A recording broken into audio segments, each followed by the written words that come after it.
I'm Susan Siegfried. I'm David Siegfried. This is our first year doing Memory Walk, and we are Pakki's team. It's on our shirts, and we wanted to talk about, I guess, why we're doing Memory Walk. Yeah, Pakki is my father, and he got that name when my oldest son tried to say rockabye, Aki, and then Grandpa always was the one that rockabied, so it came out Pakki, and he's been Pakki ever since. And we've been dealing with the effects of Alzheimer's for probably 8 to 10 years, but didn't have it diagnosed until about 2 years ago. And not long ago, I was Pakki sitting when my mother was out doing some shopping, and I had my grandson Jack with me, and I told Dad it was time he should go to the bathroom, and so he stood up to go to the bathroom, and clearly in his own home was lost. And my grandson Jack jumped up quickly, not saying a word, and took him to the bathroom. And suddenly in that moment, in that snapshot moment, I realized that Jack had that same disease in his genetics. Something changed for me. I think for our family too. I think it pulled us together when we started associating with the Alzheimer Association. And for the first time, it was no longer so scary. It was no longer so hopeless. Well, it was good to know there was something in the area that could, because you hear every other day about a breast cancer walk. But you never hear about an Alzheimer's group even. I mean, I didn't know about the Alzheimer's Association, but I did. I mean, even if I knew about them, I didn't know there was something going on here. Well, and we learned there was something we could do. So it wasn't just seeing Jack with my father knowing he could get this. It's genetically carried. It wasn't just knowing what I learned in textbooks. I have a doctorate in clinical psychology, but it was textbook knowledge. There was something we could do. We could get out there and we could raise money for research, and it became positive rather than negative. So it's been a good experience for us, I think, as a family to pull together, and certainly we will be here next year. And that's, but the working to educate too and promote.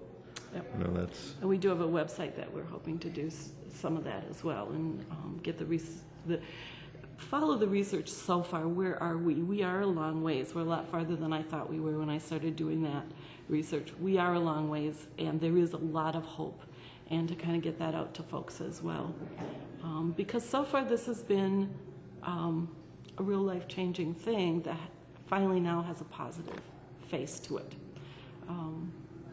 And I know that I've learned to cherish a lot of things about my father before they go away. And they do go away, and they come back and they go away, and sometimes he's back in the Navy and before my time, and sometimes he's here with us, and that part of it's been the hard part. But we've saved those memories and kept stories that I hadn't heard before that come back now that he goes back farther. What? And I noticed that it has changed my relationship with my mom. She's caregiver. Day in, day out, repeating everything because there is no short-term memory left. And I watch her grow old, and I respect her and her marriage vows so much more, and have come so much closer because who else does she have to talk to but my sister and I? So to be there for her has brought a whole new relationship with Mom, which I cherish. It's wonderful. So there's the downsides and there's the upsides. A couple of things that we found that have been helpful, and I think one of your questions was advice to someone just getting this diagnosis. And certainly there's a mourning period, and that mourning period goes on and comes off, and every time we lose a new piece, you have to allow yourself to mourn because it is that slow goodbye. But we found things that help. We found making a picture journal of his life. A simple, not the whole picture albums brought out. It's too much. It overwhelms. So just to make the picture journey of his life so then when we talk about something, we can point to the picture and he can be part of the conversation, and he will try and enter in when that's happening. So that's been helpful to us. We have a calendar where we sign in because remember, you can 5 minutes after you've been there to visit him, he doesn't know you were there. And so he sits with his calendar by his chair to remember who's been there. And once in a while he'll say, well, Susie hasn't been here for a while. And my mother will say, look at the calendar, and then he finds us. And we write it simple and carefully because they lose the ability to read. Yeah. So, drawing little faces by it now sometimes, so he knows our faces.